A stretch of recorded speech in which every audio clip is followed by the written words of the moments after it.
Welcome to the Sagebrush Trail. Stories of the West, from the frontier to the Yukon. I'm Mardell, reading The Virginian by Owen Wister.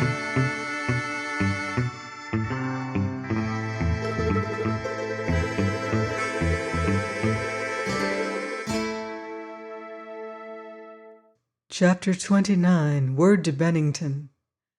They kept their secret for a while, or at least they had that special joy of believing that no one in all the world but themselves knew this that had happened to them.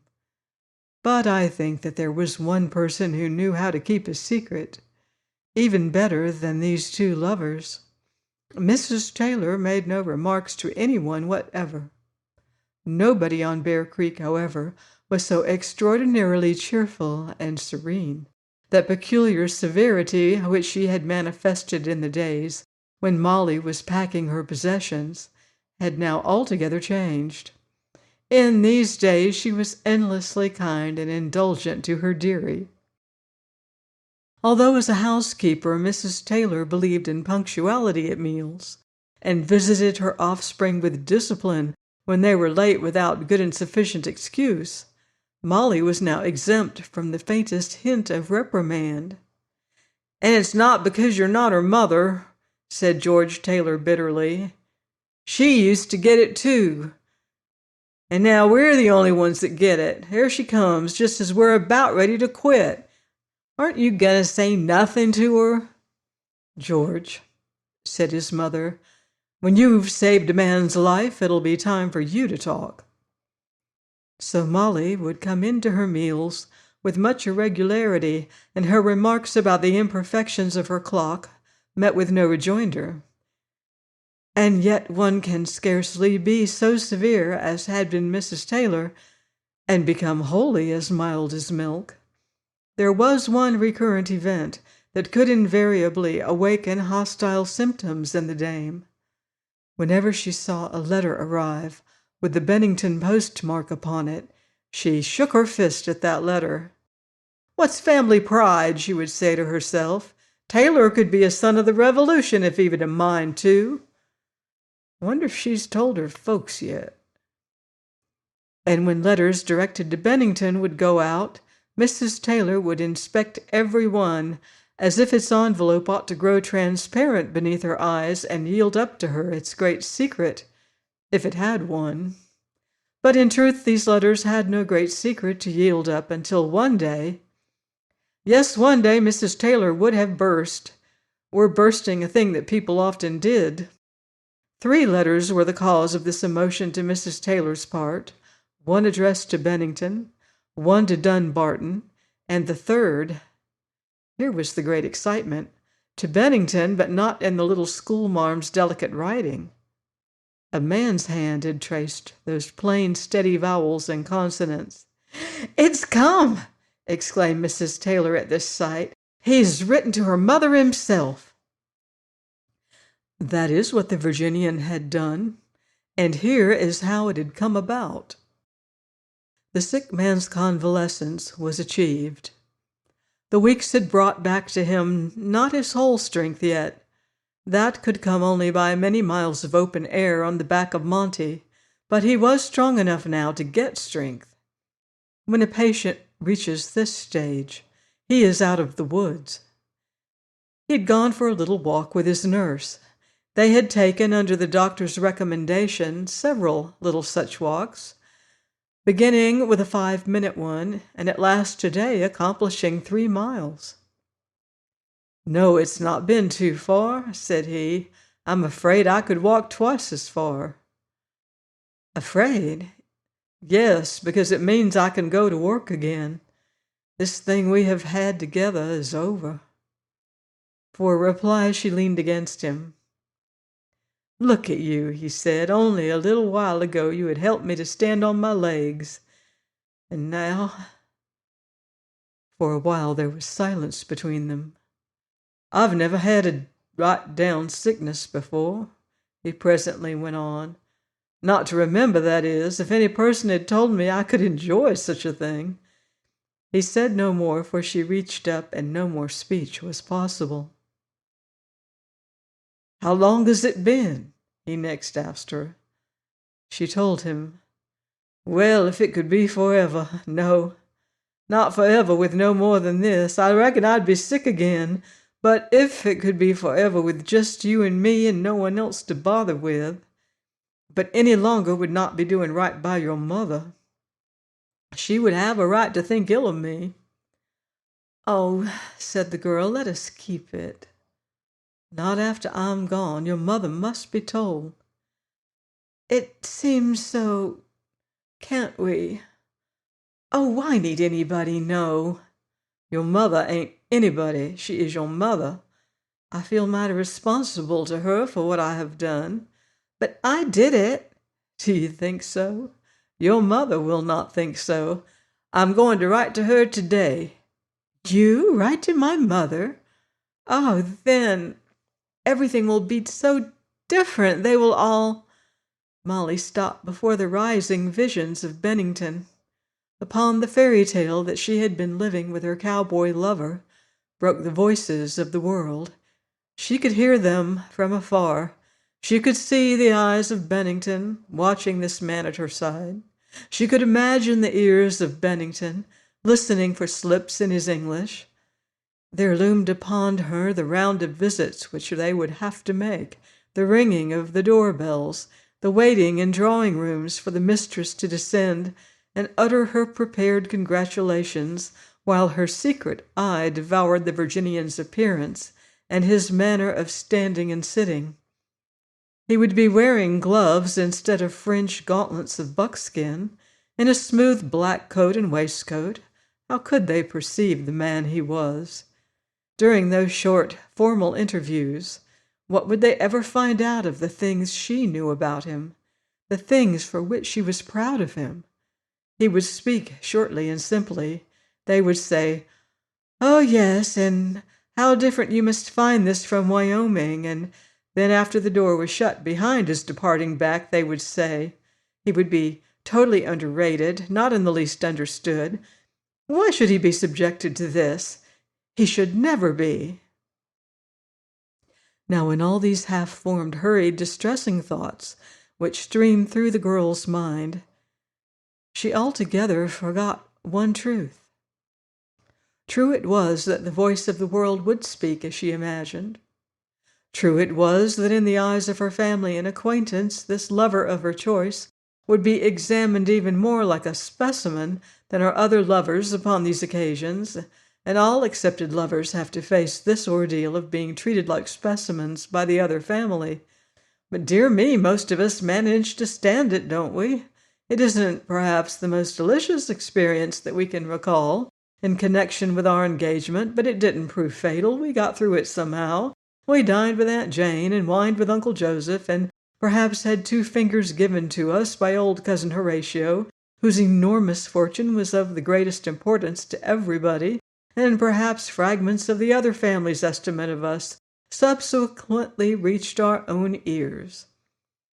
But if a chosen lover cannot stand being treated as a specimen by the other family, he's a very weak vessel and not worth any good girl's love. That's all I can say for him. Now the Virginian was scarcely what even his enemy would term a weak vessel, and Molly's jealousy of the impression which he might make upon Bennington was vastly superfluous. She should have known that he would indeed care to make a good impression, but that such anxiety on his part would be wholly for her sake, and that in the eyes of her friends she might stand justified in taking him for her wedded husband. So far as he was concerned apart from her, Aunt Jane and Uncle Joseph might say anything they pleased, or think anything they pleased. His character was open for investigation. Judge Henry would vouch for him. This is what he would have said to his sweetheart, had she but revealed to him her perturbations. But she did not reveal them, and they were not of the order that he with his nature was likely to divine. I do not know what good would have come from her speaking out to him, unless that perfect understanding between lovers, which indeed is a good thing. but I do not believe that he could have reassured her, and I am certain that she could not have prevented his writing to her mother. Well, then, she sighed at last, if you think so, I will tell her. That sigh of hers, be it well understood, was not only because of those far-off voices which the world would in consequence of her news be lifting presently. It came also from bidding farewell to the fairy tale which she must leave now, that land in which she and he had been living close together alone, unhindered, unmindful of all things. Yes, you will tell her, said her lover, and I must tell her too. Both of us? Questioned the girl. What would he say to her mother? How would her mother like such a letter as he would write to her? Suppose he should misspell a word? Would not sentences from him, at this time, written sentences, be a further bar to his welcome acceptance at Bennington? Why don't you send messages by me? She asked him. He shook his head. She's not going to like it anyway, he answered. I must speak to her direct. It would be like shirking. Molly saw how true his instinct was here, and a little flame shot upward from the glow of her love and pride in him. Oh, if they could only all know that he was like this when you understood him. She did not dare say out to him what her fear was about this letter of his to her mother. She did not dare because she lacked a little faith. That is it, I am afraid. And for that sin she was her own punishment. For in this day and in many days to come, the pure love of her joy was vexed and clouded, all through a little lack of faith, while for him, perfect in his faith, his joy was like crystal. Tell me what you're going to write, she said. He smiled at her. No. Aren't you going to let me see it when it's done? No. Then a freakish look came into his eyes. I'll let you see anything I write to other women. And he gave her one of his long kisses. Let's get through with it together, he suggested when they were once more in his sick room, that room which she had given to him. You'll sit on one side of the table, and I'll sit the other, and we'll go ahead. Pretty soon it will be done. Oh, dear, she said. Yes, I suppose that is the best way. And so accordingly they took their places. The inkstand stood between them. Beside each of them she distributed paper enough almost for a presidential message. And pens and pencils were in plenty. Was this not the headquarters of the Bear Creek Schoolmarm? Why, aren't you going to do it in pencil first? She exclaimed, looking up from her vacant sheet. His pen was moving slowly but steadily. No, I don't reckon I need to, he answered with his nose close to the paper. Oh, damnation, there's a blot. He tore his spoiled beginnings in small bits and threw them into the fireplace. You've got it too full, he commented, and taking the inkstand, he tipped a little from it out of the window. She sat lost among her false starts. Had she heard him swear, she would not have minded. She rather liked it when he swore. He possessed that quality in his profanity of not offending by it. It is quite wonderful how much worse the same word will sound in one man's lips than in another's. But she did not hear him. Her mind was among a litter of broken sentences. Each thought which she began ran out into the empty air, or came out against some stone wall. So there she sat, her eyes now upon an inexorable blank sheet that lay before her, waiting, and now turned with her vacant hopelessness upon the sundry objects in the room. And while she thus sat, accomplishing nothing, opposite to her the black head bent down, and the steady pen moved from phrase to phrase. She became aware of his gazing at her, flushed and solemn. That strange color of the sea water which she could never name was lustrous in his eyes. He was folding his letter. "You've finished?" she said. "Yes." His voice was very quiet. "I feel like an honester man." "Perhaps I can do something tonight at Mrs. Taylor's," she said, looking at her paper. On it were a few words crossed out. This was all she had to show. At this set task in letter writing, the cowpuncher had greatly excelled the schoolmarm. But that night, while he lay quite fast asleep in his bed, she was keeping vigil in her room at Mrs. Taylor's. Accordingly, the next day those 3 letters departed for the mail, and Mrs. Taylor consequently made her exclamation, "It's come!" On the day before the Virginian returned to take up his work at Judge Henry's ranch, he and Molly announced their news. What Molly said to Mrs. Taylor, and what Mrs. Taylor said to her, is of no interest to us, though it was of much to them. But Mr. McLean happened to make a call quite early in the morning to inquire for his friend's health. "Lynn," began the Virginian, "there's no harm in your knowing an hour or so before the rest. I am—" "Lord," said Mr. McLean indulgently, "everybody's knowed that since the day she found you at the spring." "It was not so then," said the Virginian crossly. "Lord, everybody's knowed it right along." Said the Virginian. "I didn't know that this country was that rank with gossips." Mr. McLean laughed mirthfully at the lover. "Well," he said, "Mrs. McLean will be glad. She told me to give you her congratulations quite a while ago. I was to have 'em ready just as soon as ever you asked for 'em yourself." Lynn had been made a happy man some 12 months previous to this, and now by way of an exchange of news he added, "We're expecting a little McLean down on Box Elder. That's what you'll be expecting some of these days, I hope." "Yes," murmured the Virginian, "I hope so, too." "And I don't guess," said Lynn, "that you and I will do much shuffling of other folks' children any more."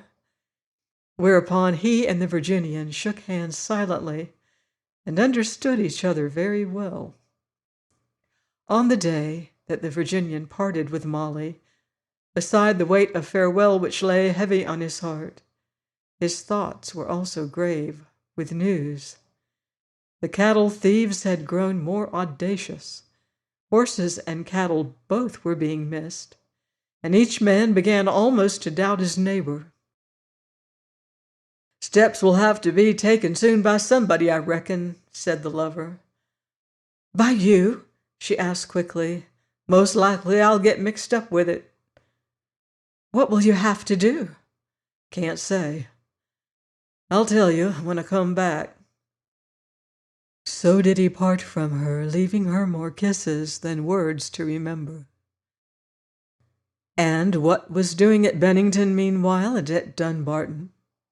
Those 3 letters which by their mere outside had so moved Mrs. Taylor, produced by their contents much painful disturbance. It will be remembered that Molly wrote to her mother and to her great-aunt. That announcement to her mother was undertaken first. Its composition occupied 3 hours and a half, and it filled 11 pages, not counting a postscript upon the 12th. The letter to the great-aunt took only 10 minutes. I cannot pretend to explain why this one was so greatly superior to the other, but such is the remarkable fact. Its beginning, to be sure, did give the old lady a start. She had dismissed the cowboy from her probabilities. "Tut, tut, tut!" she exclaimed out loud in her bedroom. "She has thrown herself away on that fellow." But some sentences at the end made her pause and sit still for a long while. The severity upon her face changed to tenderness gradually. "Ah me," she sighed, "if marriage were as simple as love." Then she went slowly downstairs and out into her garden, where she walked long between the box borders. "But if she found a great love," said the old lady at length, and she returned to her bedroom and opened an old desk and read some old letters.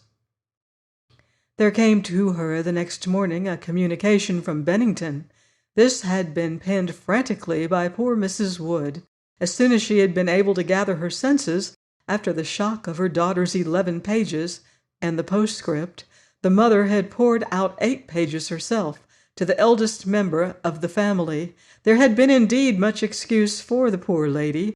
To begin with, Molly had constructed her whole opening page with the express and merciful intention of preparing her mother. Consequently, it made no sense whatsoever. Its effect was the usual effect of remarks designed to break a thing gently.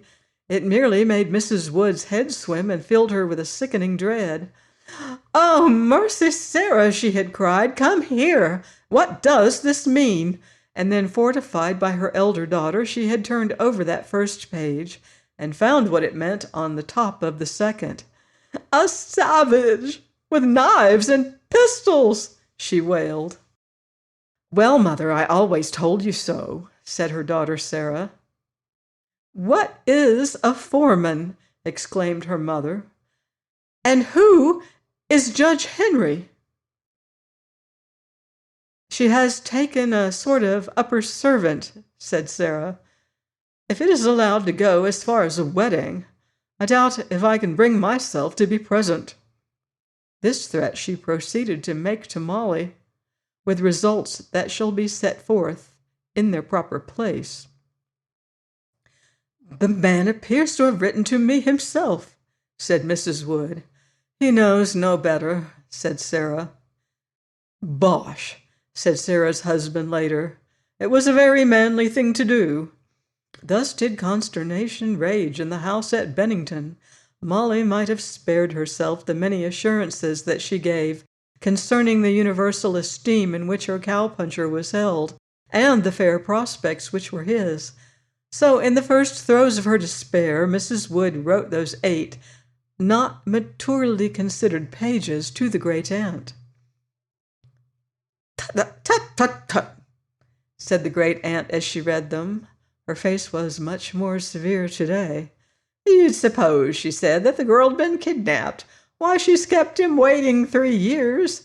And then she read more, but soon put the letter down with laughter, for Mrs. Wood had repeatedly, in writing that early outburst of hers about a savage with knives and pistols. "Law," said the great aunt, "law, what a fool Lizzie is." So she sat down and wrote to Mrs. Wood a wholesome reply about putting a little more trust in her own flesh and blood, and reminding her, among other things, that General Stark had himself been wont to carry knives and pistols, owing to the necessities of his career, but that he had occasionally taken them off, as did probably this young man in Wyoming. "You'd better send me the letter he's written you," she concluded. "I shall know much better what to think after I have seen that." It is not probable that Mrs. Wood got much comfort from this communication, and her daughter Sarah was actually enraged by it. "She grows more perverse as she nears her dotage," said Sarah. But the Virginian's letter was sent to Dunbarton, where the old lady sat herself down to read it with much attention. Here is what the Virginian had said to the unknown mother of his sweetheart. Mrs. John Stark Wood, Bennington, Vermont. Madam, if your daughter, Miss Wood, has ever told you about her saving a man's life here when some Indians had shot him, that is the man who writes to you now. I don't think she can have told you right about that affair, for she is the only one in this country who thinks it was a little thing. So I must tell you the main points. Such an action would have been thought highly of in a Western girl, but with Miss Wood's raising, nobody had a right to expect it. "Indeed?" snorted the great aunt. "Well, he would be right if I had not had a good deal more to do with her raising than ever Lizzie had." And she went on with the letter. I was starting in to die when she found me. I did not know anything then, and she pulled me back from where I was, half in the next world. She did not know but what the Indians would get her too, but I could not make her leave me. I'm a heavy man, 173 stripped, when in full health. She lifted me from the ground, helping me scarce any, for there was not much help in me that day. She washed my wound and brought me to with her own whiskey. Before she could get me home, I was out of my head, but she kept me on my horse somehow and talked wisely to me, so I minded her and did not go clean crazy till she'd got me safe to bed. The doctor says I would have died all the same if she had not nursed me the way she did. It made me love her more, which I did not know I could. But there is no end, for this writing it down makes me love her more as I write. And now, Mrs. Wood, I am sorry this will be bad news for you to hear. I know you would never choose such a man as I am for her, for I have got no education and must write humble against my birth. I wish I could make the news easier, but truth is the best. I am of old stock in Virginia, English and one Scotch-Irish grandmother my father's father brought from Kentucky. We've always stayed at the same place, farmers and hunters, not better in our lot and very plain. We fought when we got the chance under Old Hickory and in Mexico, and my father and 2 brothers were killed in the valley '64. Always with us, one son has been apt to run away, and I was the one this time. I had too much older brethren to suit me. But now I'm doing well, being in full sight of prosperity, and not too old and very strong, my health having stood the sundries it has been put through. She shall teach school no more when she is mine. I wish I could make this news easier for you, Mrs. Wood. I do not like promises. I've heard so many. I will tell any man of your family anything he likes to ask one, and Judge Henry would tell you about my reputation. I've seen plenty rough things, but can say I have never killed for pleasure or profit, and am not one of that kind, always preferring peace. I've had to live in places where they had courts and lawyers so-called, but an honest man was all the law you could find in 500 miles. I have not told her about those things, not because I'm ashamed of them, but there are so many things too dark for a girl like her to hear about. I'd better tell you the way I know I love Miss Wood. I'm not a boy now, and women are no new thing to me. A man like me who has traveled meets many of them as he goes and passes on, but I stopped when I came to Miss Wood. That is 3 years, but I have not gone on. What right has such as he, you will say? So did I say it after she had saved my life. It was hard to get to that point and keep there with her around me all day. But I said to myself, you have bothered her for 3 years with your love. And if you let your love bother her, you don't love her like you should, and you must quit for her sake who has saved your life. I did not know what I was going to do with my life after that, but I supposed I could go somewhere and work hard, and so, Mrs. Wood, I told her I would give her up. But she said no. It is going to be hard for her to get used to a man like me.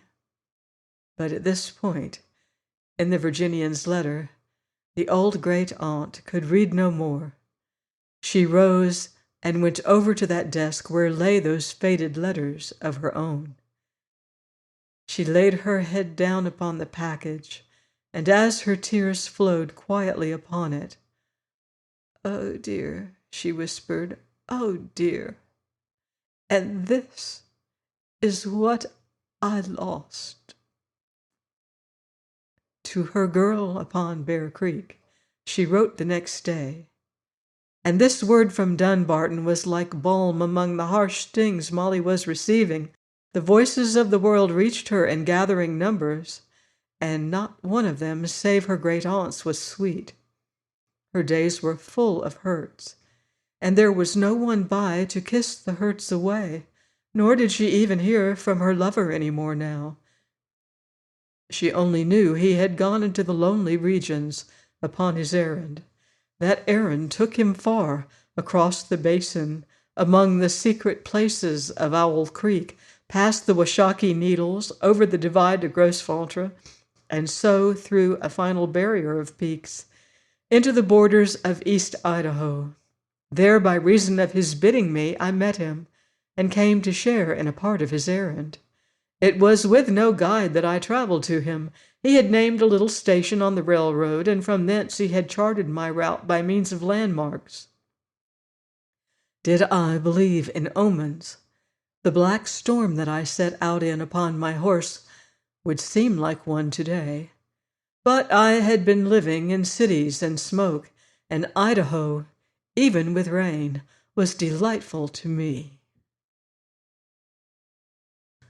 Join me here next week on the Sagebrush Trail for more Western romance and adventure in the Virginian by Owen Wister.